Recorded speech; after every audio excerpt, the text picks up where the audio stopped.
Let's get started. So last time we were solving the problem of reachability.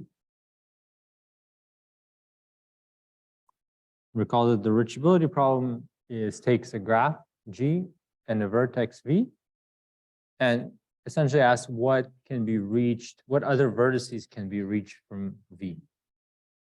Formally, it asks you to fill in an array called visited, so that visited of U is true if and only if there's a path from V to U. And we gave a very simple algorithm that I claimed solved this problem, which is this explore algorithm. We'll prove its correctness later today.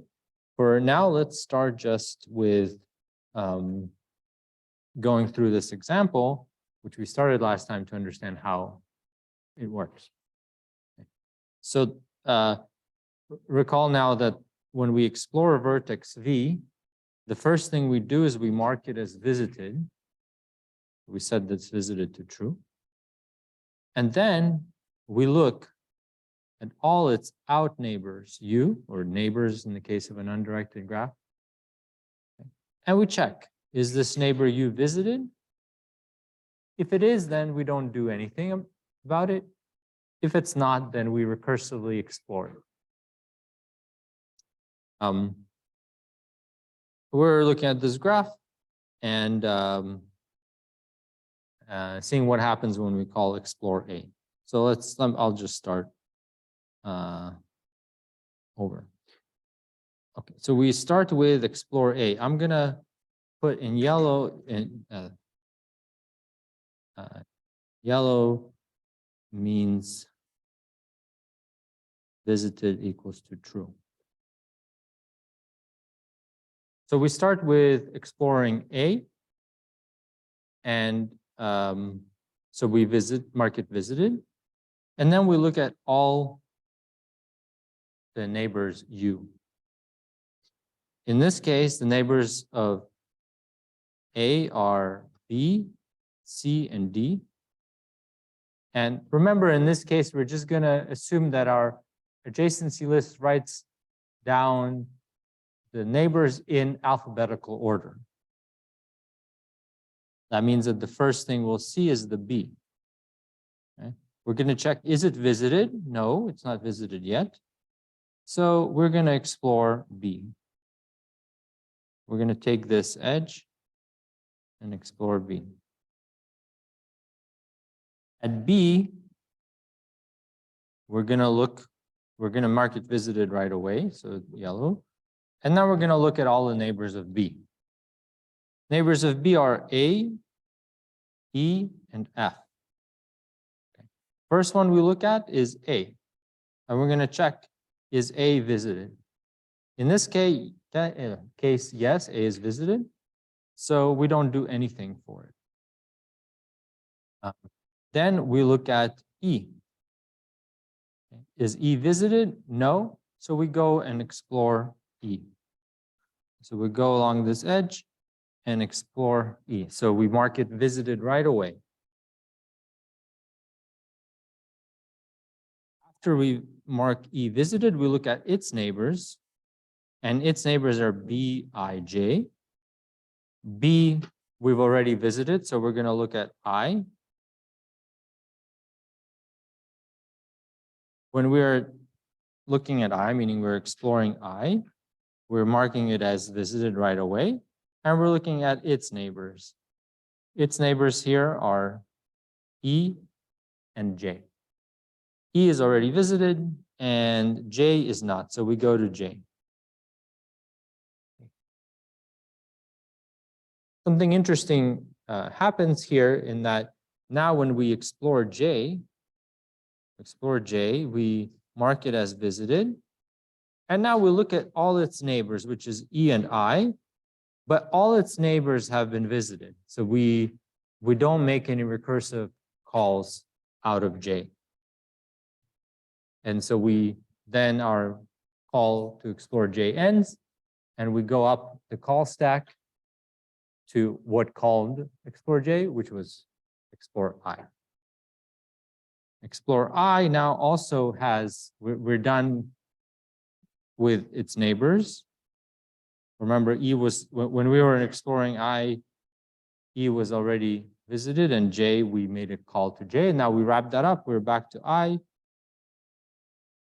We wrap that up. We go back to explore E. Now, explore E, we were in this loop and looking at the neighbors, and we looked at B, it was visited. We looked at I, it was visited. And now we look at J. So we look at this edge and we look at J. But J now has already been visited. Not directly out of E, but through I. Point is, we've marked it visited. And so we wrap up our call to explore E. We go up to B. And for B, remember we had checked A, we had explored E. What's left now is F. So F, we explore. And out of F, we explore C. Now I'm going to go a little bit faster. Hopefully you understand the idea of the algorithm. When we're in C, again, all the neighbors are visited. So we go back up all the way up to A, and now we explore D. And out of D, we explore G. And out of G, we explore H. And then H doesn't have any more unvisited neighbors. And we go up, up, up, up until we hit the root A. Okay. All of this, we could have also written down something called the DFS tree. So DFS tree is basically the call stack of this explore. It looks like this. We start with A. So remember what we did. We went from A to B to E to I to J. A to B to E.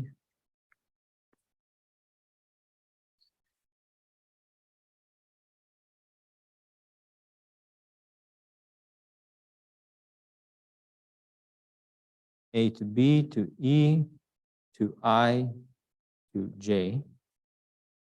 And then we went back up to B, and from B we explored F and C. So from B we explored F and we explored C. Then we came back up all the way to A, and from A we explored D, G, and H. D, G, and H.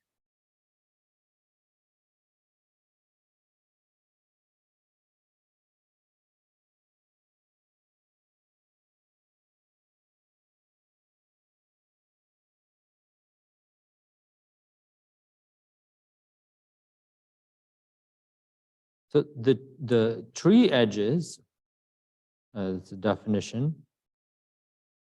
Tree edges are the edges in the DFS, in the DFS tree. I'll explain later, you'll see why it's called the DFS tree. We haven't talked much about DFS yet. In the DFS tree, equivalent, so these are the yellow edges.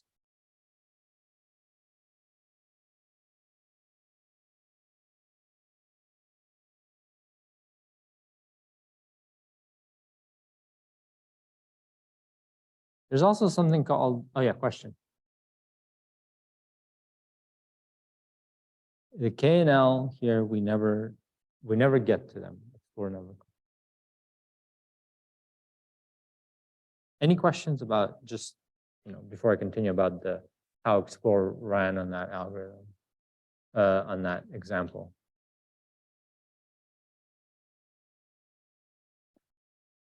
So the other type of edge that we're gonna label is called a back edge.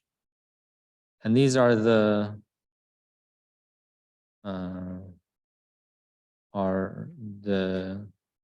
non-yellow edges.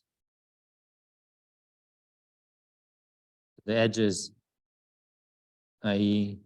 edges not in DFS tree.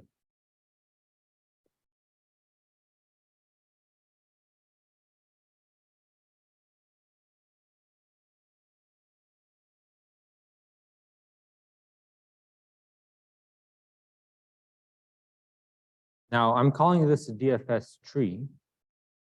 Why is it a tree? I just assumed it's a tree, but well, first, what is the definition of a tree?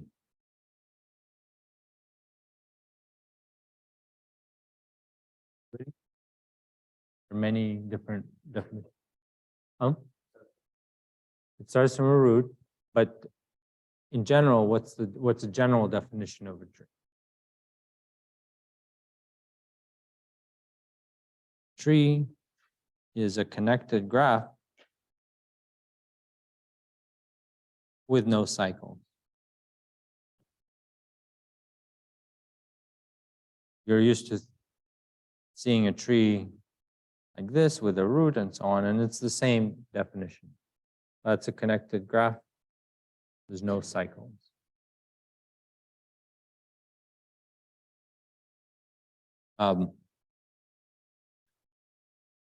So why is this thing that I drew here?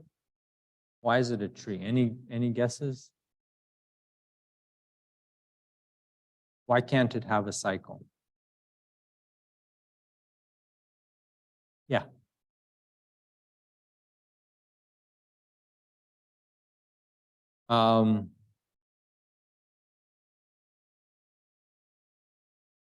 Yes, but doesn't explain why we can't. Like, for example, we were at E. So remember, we went from A to B to E, I, J. Then we went back up to E. And then we had an edge to J. So there is a possibility of going to J. But that edge we didn't go along that edge. Why not? Yeah. Exactly. So notice that explore, first thing it does is marks the node visited. First thing it does is marks the node visited. And then first thing it checks before calling explore is that the node is not visited. In other words, if the node is not visited, you can explore it, but that's it. You can only explore it once. Once you explore it, it's visited and you never go to it again. And just because you would never call explore on something that has been visited.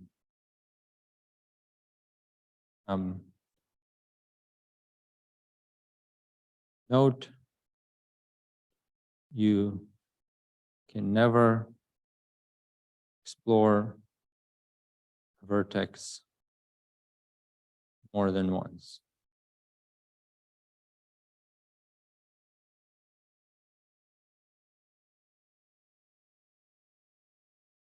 So if you were to have some kind of cycle here, that means that you would have at some point come back and explored something that was already in your tree, and in other words, already visited.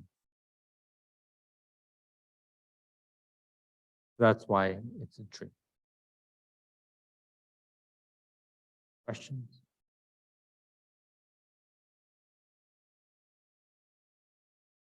Okay, let's look at the proof of correctness of explore, because I claim that it solves the reachability problem, that it marks things as visited, that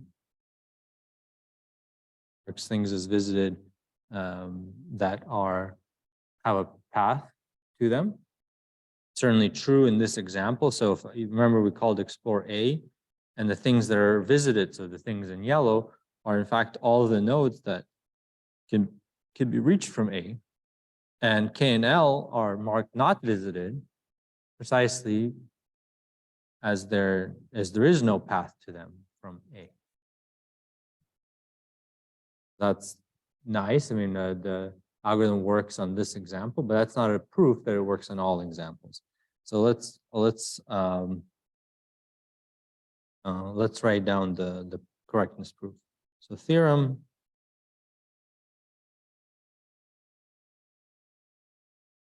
explore solves the reachability problem.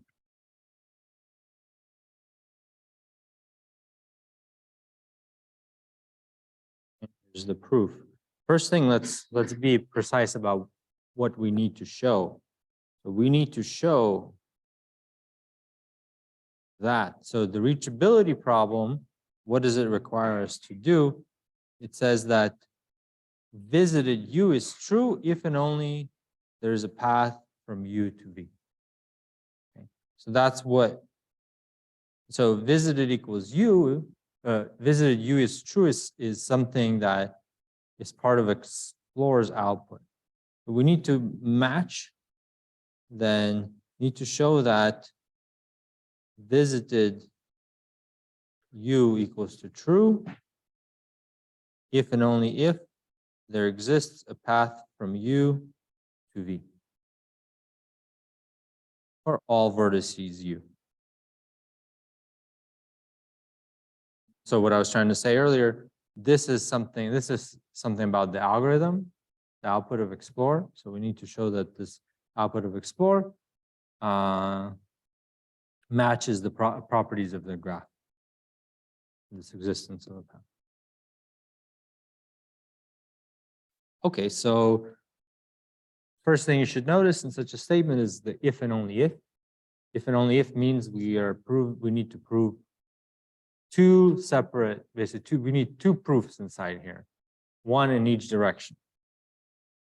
So first, let's prove in this direction so that the left implies the right. So here we assume that visited, so we assume what's on the left, so visited U is true.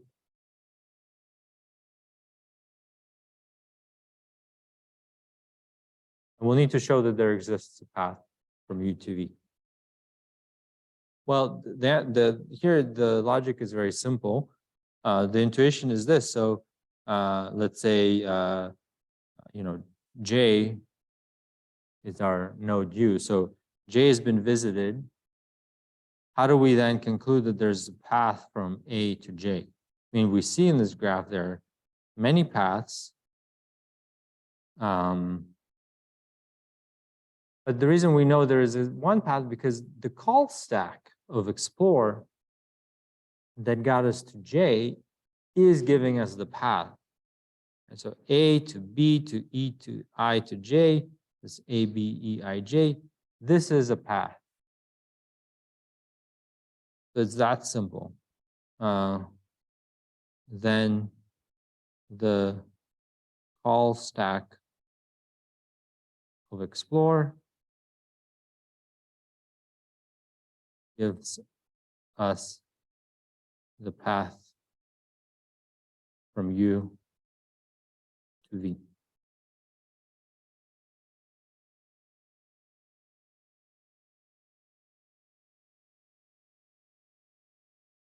What about the other direction? So assume there exists a path from U to V. We need to show that visited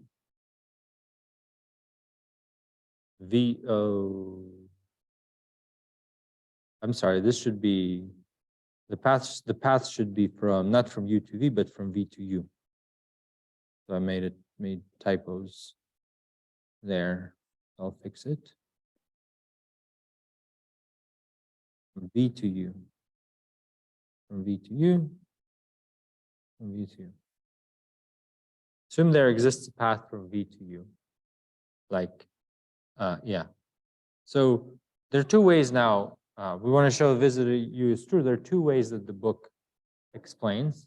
Two types of proofs. One is a proof by contradiction. The other is a proof by induction. Since we've already seen proof by induction, we've seen the loop invariance proofs. Let's do one by contradiction. So for the sake of contradiction, which we sometimes abbreviate FSOC, assume that visited U is false.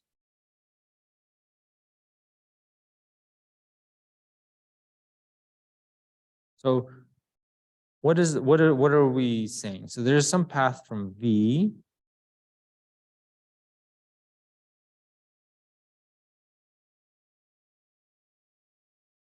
to U. And the visited markers, well, we're assuming that U, the visited, is false. And of course, V, we know that visited V is true because we called explore V. That's the first thing that explore did, is visited V. So we got true at the start and false at the end. Now, let's go back to the vertex before U. Is it visited or not? True or false? Well, I mean, let's say it's false. Let's say it's false, but at some point, you have to hit a true. Now, worst case, V, you have to go all the way to V to hit a true, but at some point, you have to hit a true. So let's call this vertex Z. Let's call this vertex Z, and let's call this vertex W. Let W be the last vertex on U to V, on V to U that is visited.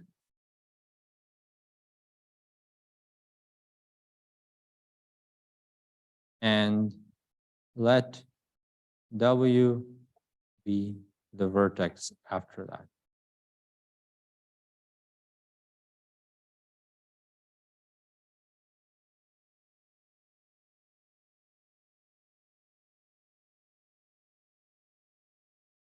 Okay, so now we're almost done with the proof, actually. So we got ourselves into this, you know, we started with the, for the sake of contradiction.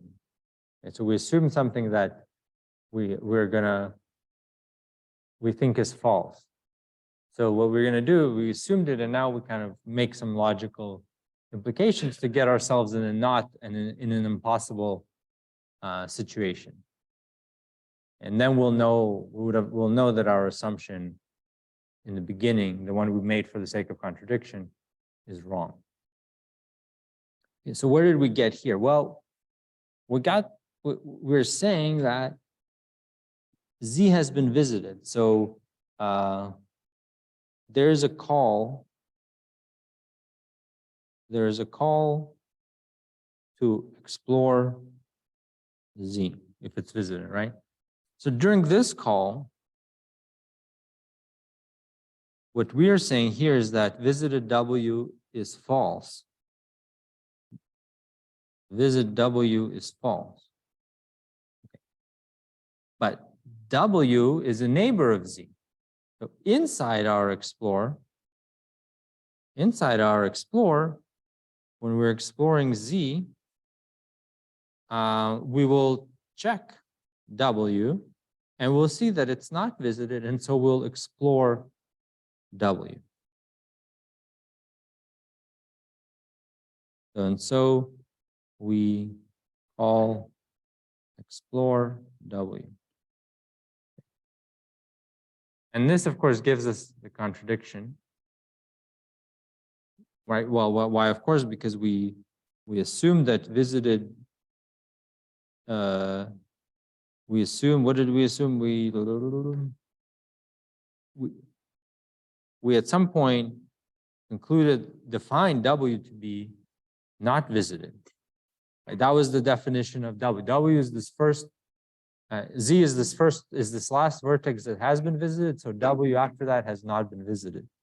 And now I'm saying that, well, we explored W. So if we explore W, if explore W, then it sets visit W equals to true, right? That's the first thing an explore function does, and that's a contradiction. So this little lightning sign means contradiction. That's the end of the proof.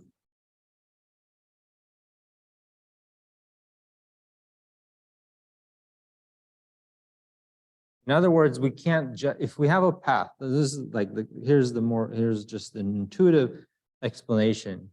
If we have a path from V to U, then we have to explore everything along this path. We can't just stop at some point exploring and say, well, we didn't explore further, we didn't visit it. That's not possible. Explore, the way the explore function works doesn't let us do that. The way the inductive argument goes would be to say, well, if V,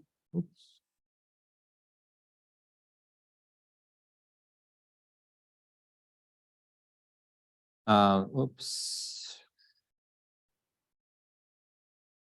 the way the inductive argument goes is if V is visited, then the next one has to be visited, right? It has to be explored. And so the next one has to be explored. And so if at any point you've explored up to K vertices, then the K plus 1 also has to be explored. That's just a hint if you're curious how the induction version goes, but it's enough to understand this proof by contradiction. Any questions?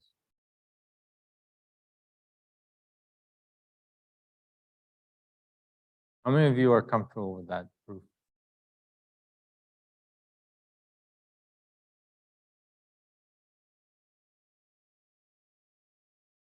Okay, so right, so that was the reachability problem, but the reachability problem in this explore algorithm was just a warm up to bigger questions we want to solve.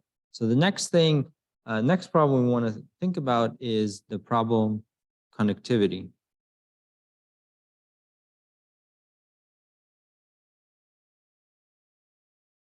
Connectivity problem. So here, given a graph G, label each vertex with the number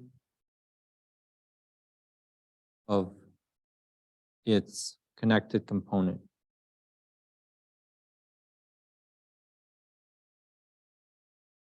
We abbreviate as CC.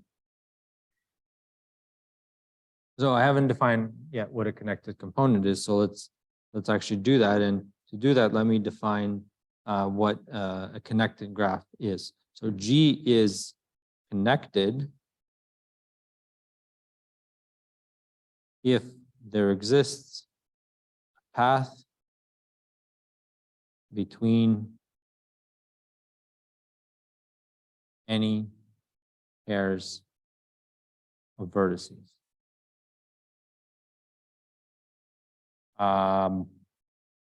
Yeah, so we've seen some examples.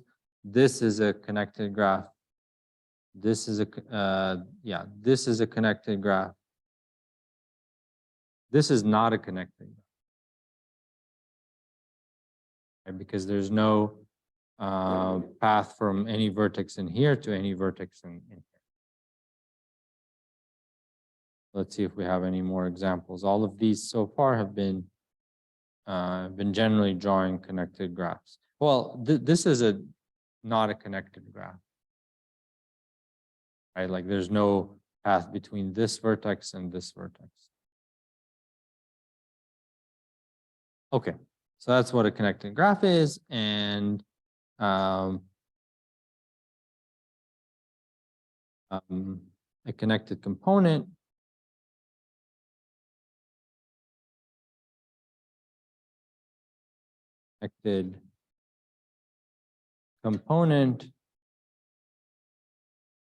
is a subgraph that is connected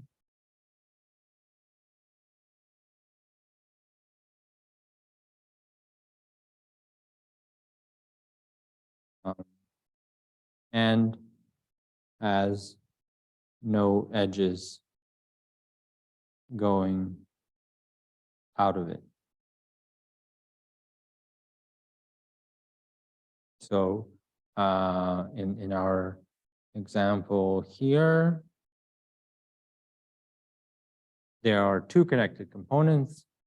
One is this guy, one is the other guy. Within that component, everything is connected, but there are no edges going out of it.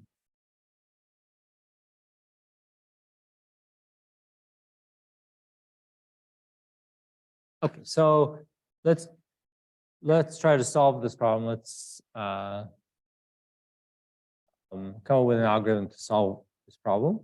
And this is finally where I tell you about depth first search.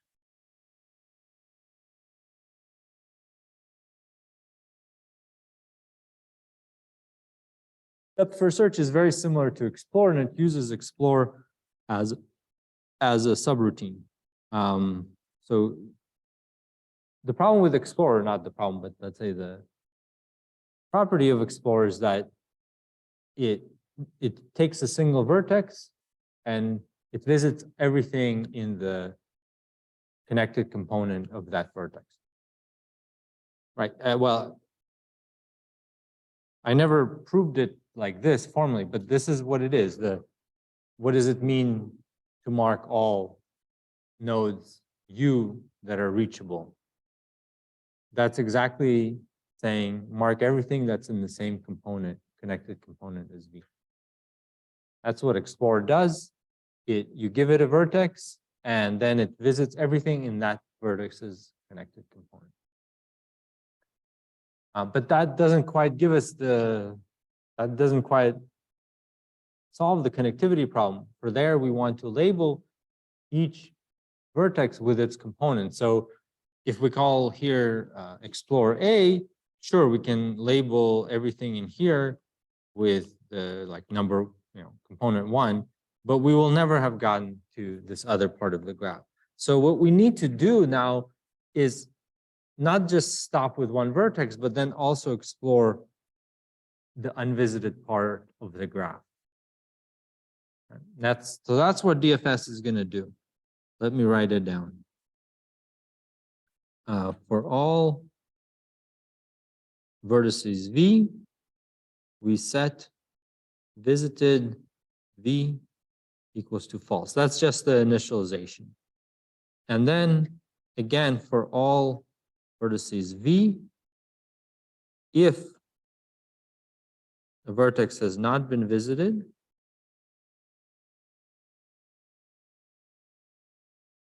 yes, this is uppercase V, set of all vertices. If not visited, then explore V. And remember, I'll put explore V here, explore V.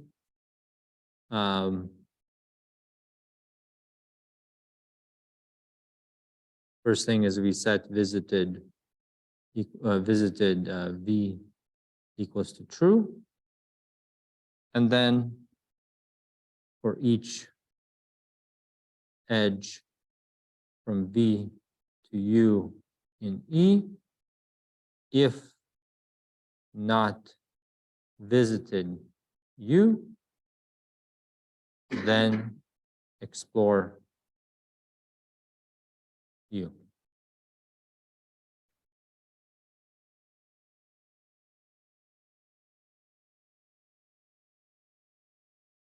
So what this does now is, first it formally sets all the visitors to false. Then it initially just picks any vertex. It's not been visited, so we explore it. We explore all its connected component. Right? We mark everything there as visited. And then we come back out of this explore back to our outer function, and we keep on checking all the other vertices, and until we find something that has not been visited, and we start and explore from that. Okay. And in this way, we visit the whole.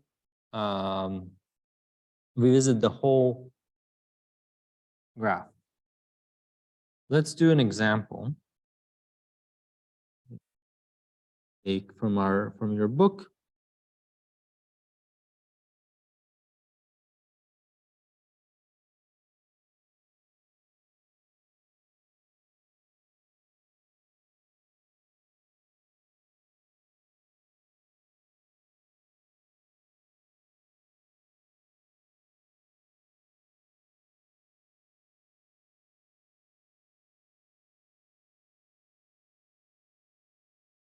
Okay.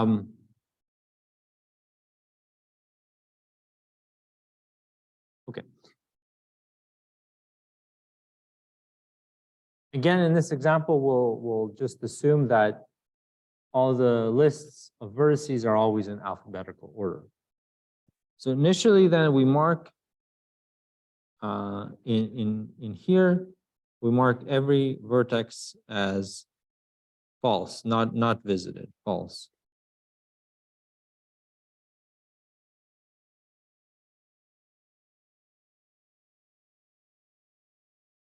Right?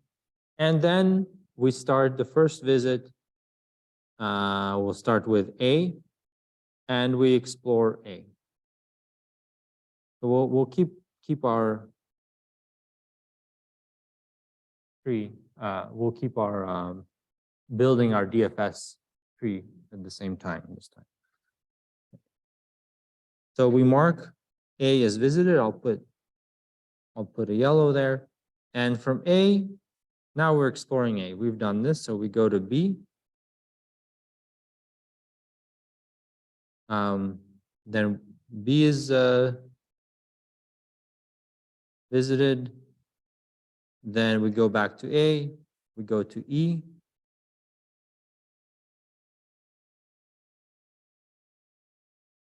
Then we go to I. And then we go to J.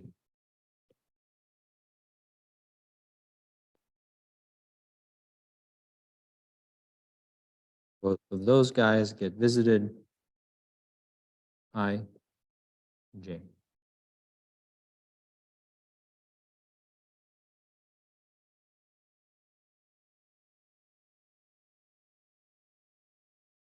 And that's the end of, after J, we go back up to A, and we're actually done with exploring this connected component. So we come back out to the for loop here, and we take a next vertex V.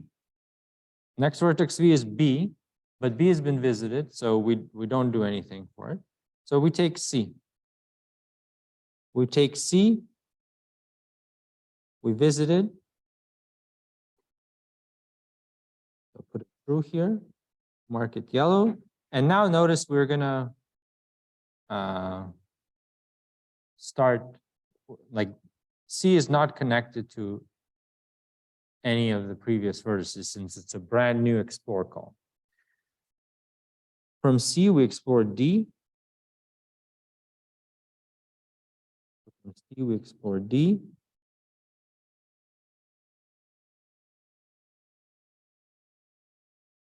From D, we explore H.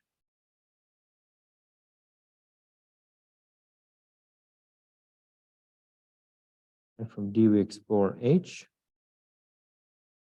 From H, we explore G.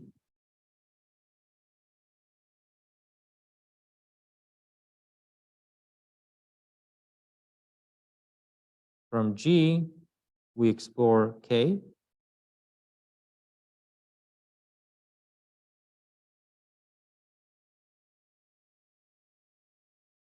From K, we go back up to G, back up to H, and from H, we explore L.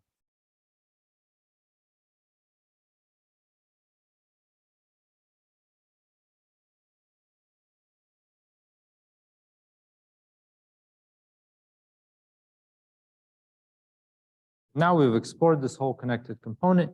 We come back out to here. And remember there, we were looking at C. So now we check D, but D is already visited.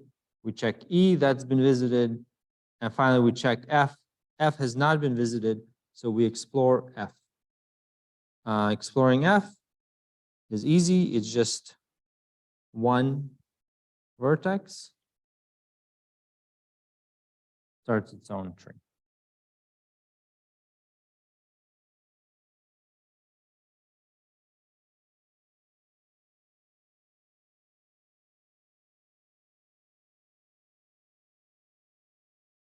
I want to take a moment. I think I didn't tell you one thing earlier about this DFS tree, is that sometimes just to for purpose of visualization, we can draw the back edges as dashed edges. So as dashed lines in here. For example, E to J is not yellow. It's a back edge. So we can draw from E to this dotted or dashed edge to J. Same thing here we have from D to H and from A to C.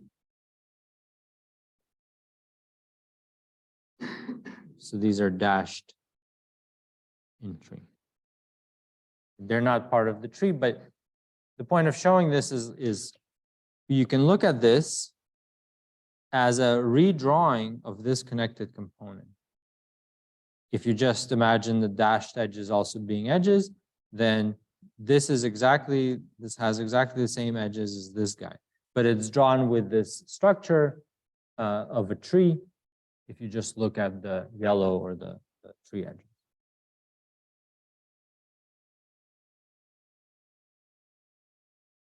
Okay. Going back to here, notice that this is now, this is no longer a tree. A tree has to be connected. This is called a DFS forest.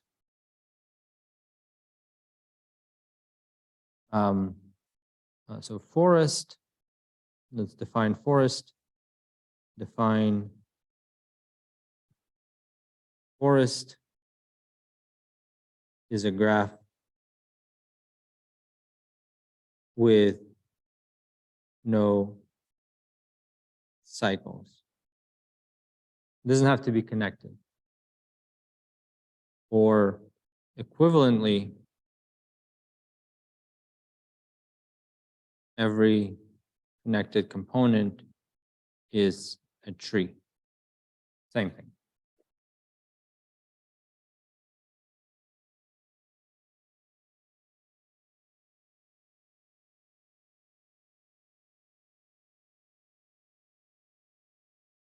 Yeah. A tree is a forest. Yeah, a tree is a just a forest with one. Yeah, a tree is a special type of forest.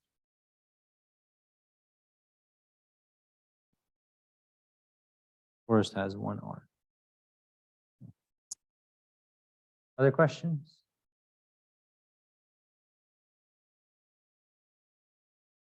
Other questions? No. Okay. I promised to do something, and I haven't done it. I promised to solve the connectivity problem with DFS. So we're almost there. Each of these trees is a separate connected component. If you draw all the back edges like E to J, they will be within the same tree. What else is here? C to H, C to G. There are a lot of back edges here. H to K. They're all going within the same tree. So each of these is its own connected component. And when we explored from here, everything then that we found would be one connected component. When we went back out and started a different explore, it would be a different connected component. So all we need to do is to have a global variable. I'll put it here in yellow, sorry, in orange. CC number, like the current number of the connected component. It's a global variable. And before we explore from the outer loop, we increment the current connected component number. Now, inside the Explorer, we just have to mark this vertex with the current connected component number. So we'll say CCV equals to CC num. This CCV is just a global array of labels of connected component labels. So that's what our problem asks us to find, is to label everything, every vertex with its connected component number.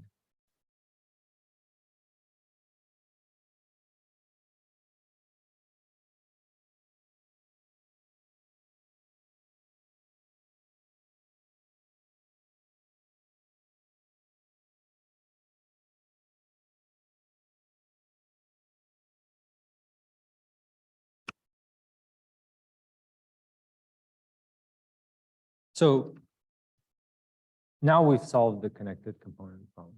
Just these orange changes, they're not considered part of the basic DFS algorithm, but this is just a small modification to make it solve the connected component problem. We'll see that the DFS, this structure, lets us solve many other problems more complicated than the connected component problem. We'll see that in the next couple of lectures. Okay. Yeah, question.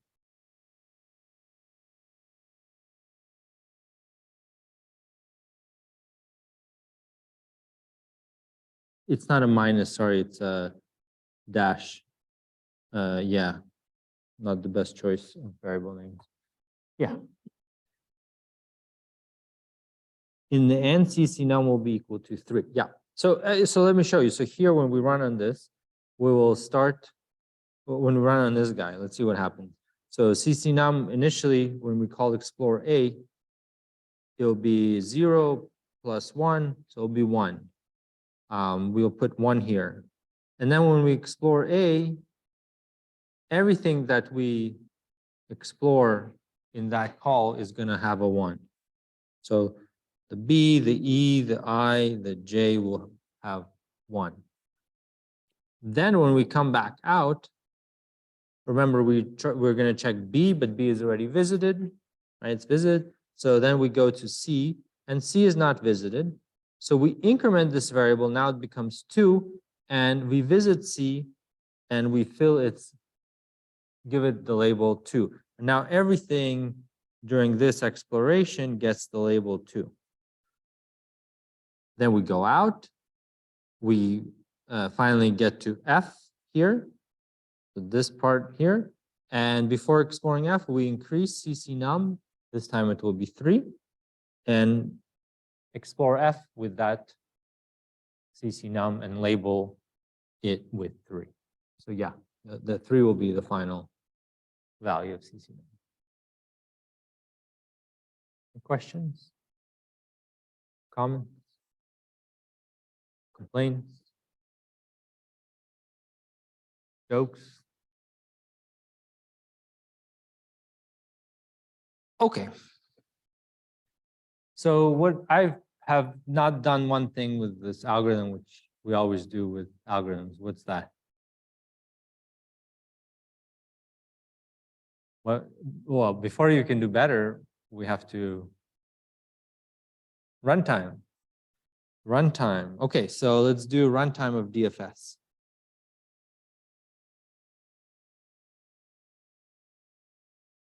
Okay, runtime of DFS is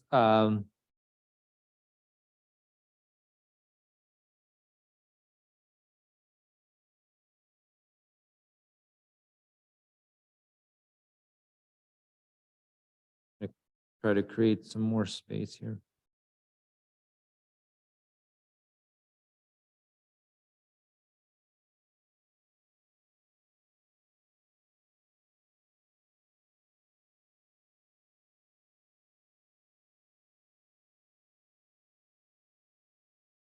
Okay, so let's do the easy parts first. Note there are two functions here. There's the outer DFS function on the left and the explore function, which we keep on calling recursively on the right. So what's the easy part? The easy part, the DFS is a non-recursive. The left function is non-recursive. So we can say here, this is executed once, just a for loop over all the vertices. So that's theta n time. Remember, n is the number of vertices. This is also a loop over the vertices. So if we're not looking at the recursive call, just the if we're just looking at the non-recursive work done here, it's theta n as well. So inside this outer function, that's the easy part. That's theta n. Now, explore. So explore is being called recursively, right? It has this tree. And before, when we saw a recursive function, we would write down this running time as a t of n recurrence relation. Here, there's a much more elegant solution. How many times is explore called in total?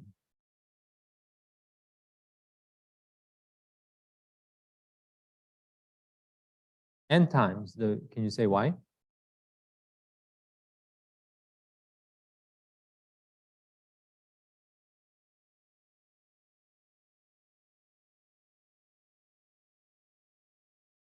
Yeah, so this gets back to what we said earlier. You can never explore a vertex more than once. So you call explore with some vertex, and that's the only time you can call it with that vertex. So if there are n vertices, then explore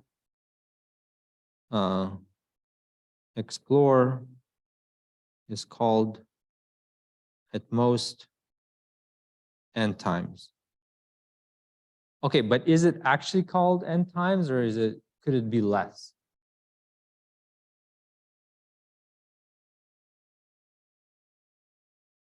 Yeah. Is one. Big O of n, e, big O of m.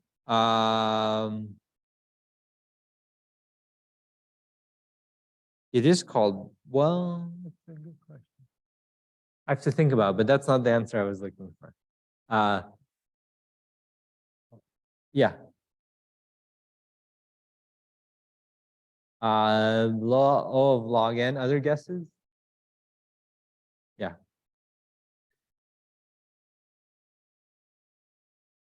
Right, right. So I guess is it possible that some vertex is not explored?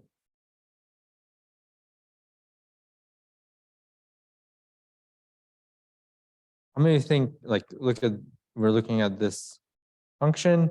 Keep in mind this example that we did. How many of you think that it's possible that some vertex is not explored?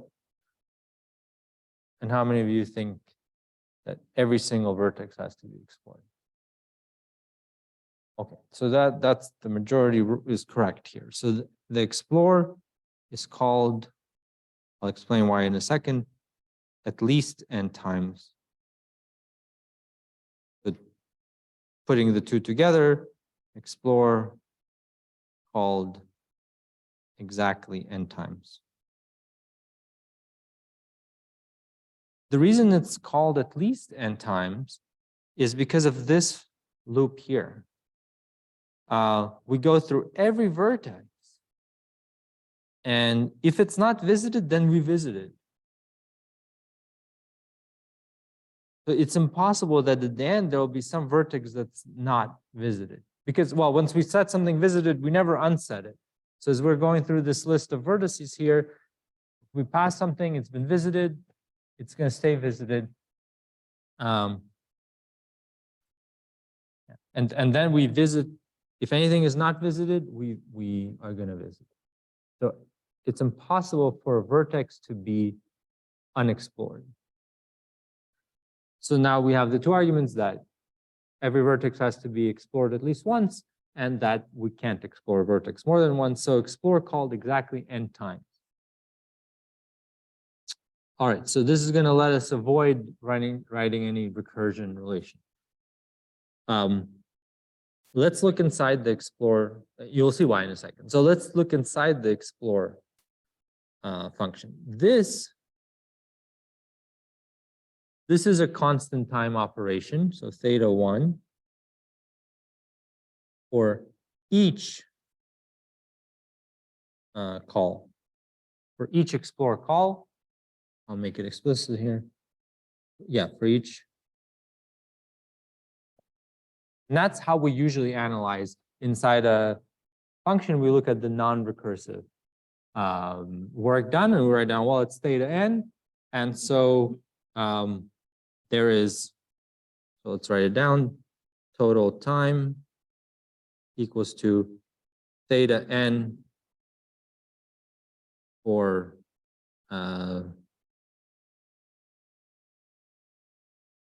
let's call this what's a good, let's call this star star. So theta 1 theta n from star star. Then this theta n in the depth first search, we already talked about it. This comes from star.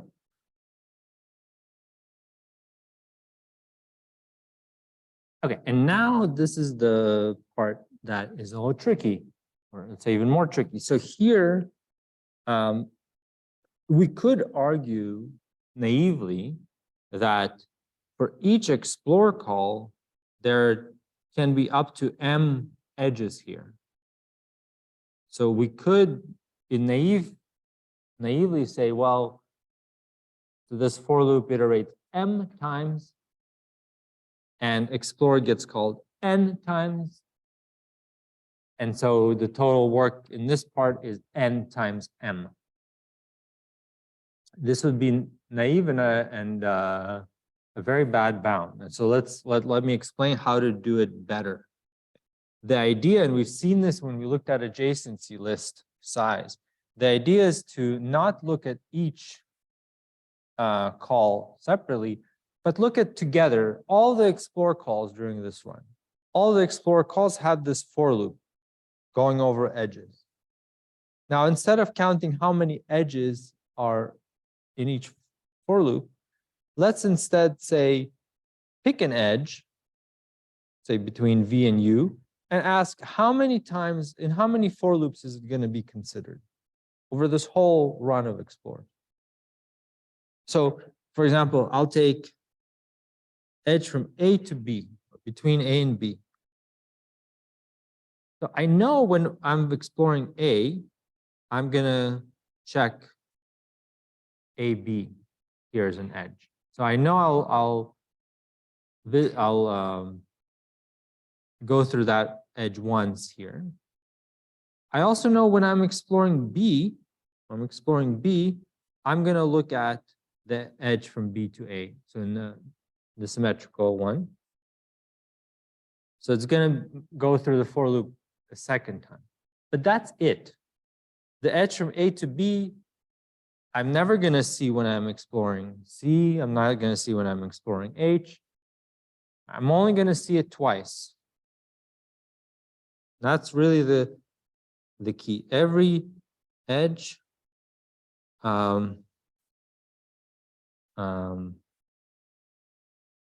considered twice in explore for loop.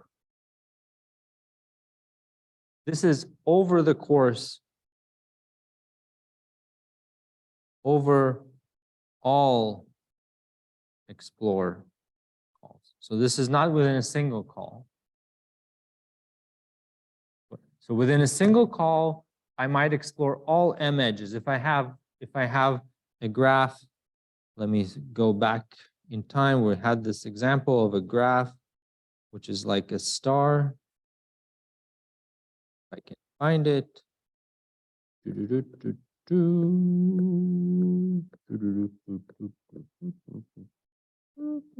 Here, this one, right? Remember this graph? So V1 will have a lot of neighbors. So we're going to explore all of them. But within one call. But our argument isn't about what happens within one call, it's about summing over all the calls. So this is theta m, so twice for each edge, over all calls. In other words, we don't have to multiply it by n. We don't have to multiply by how many times we call explore. We just add theta m here. This is now a triple star.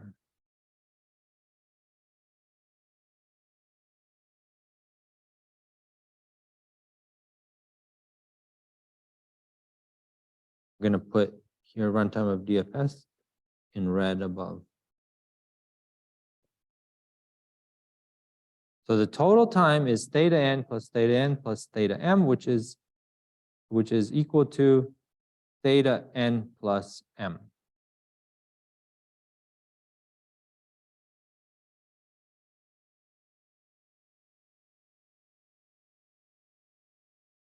Can we do better?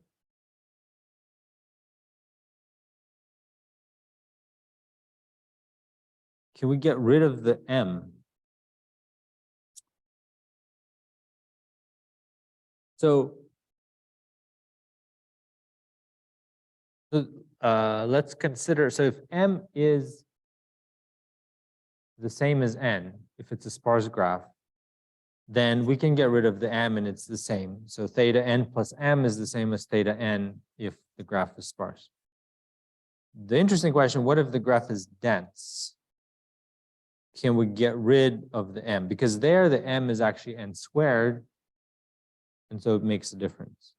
If the graph is dense, I don't think we can get rid of them. I don't think, because the thing is, you have to read the input.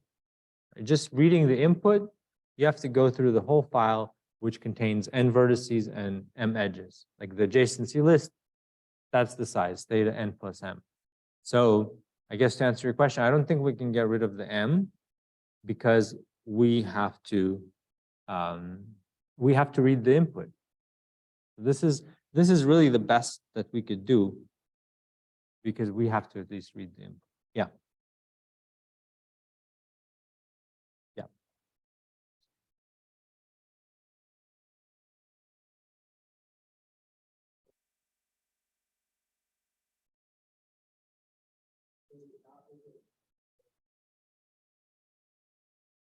Yeah, it looks at it twice.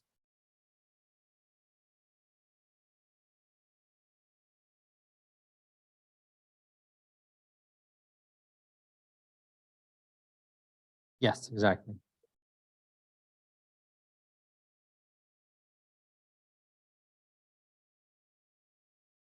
It looks at it once and it's done. So yeah, we're talking about this example. And what happens when we visit V1? Well, we look at V2 and we explore V2, so that we explore that edge once. And then at V2, we'll look at V1. You have to assume that this graph is undirected for the question to make sense. But from V2, we would look at V1. That's the second time we look at that edge. And then when we're back at V1, now we continue V3, V4, V5. We never look at that V2 again. Because we already seen it. So we in our Explorer,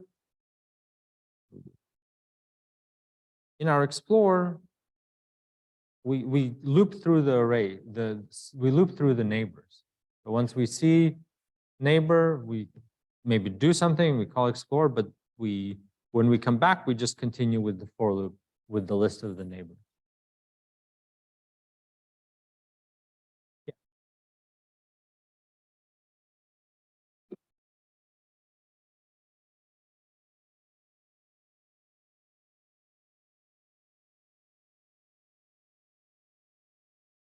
Yeah. Say again, so you're talking about the example that we had up?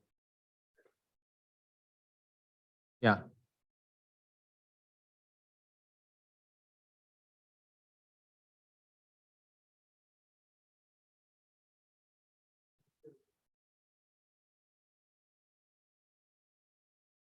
Well, so wouldn't, if the graph is dense, it's true that, let's look at an example of a dense graph. So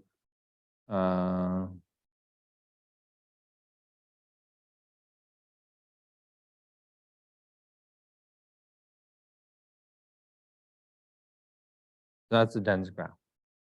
All the edges are there. So here, it's true, we're going to like start here, we'll maybe go here, maybe go here, maybe go here, maybe go here. And we actually won't call explore anymore. We just go back and we visited everything. So the explore is called only n times, not having to do with m. However, even when we go back up like here, we still, even though we're not going to explore anything, we still have to look at this edge to see that it's been visited. We look at this edge to see that it's been visited.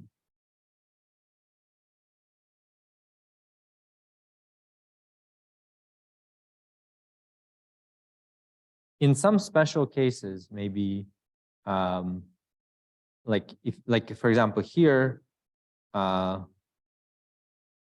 you visit everything in the graph.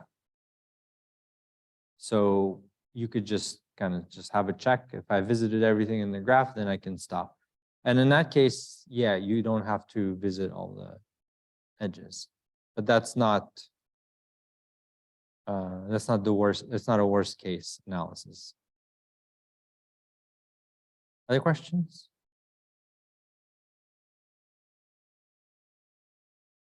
All right. See you guys tomorrow.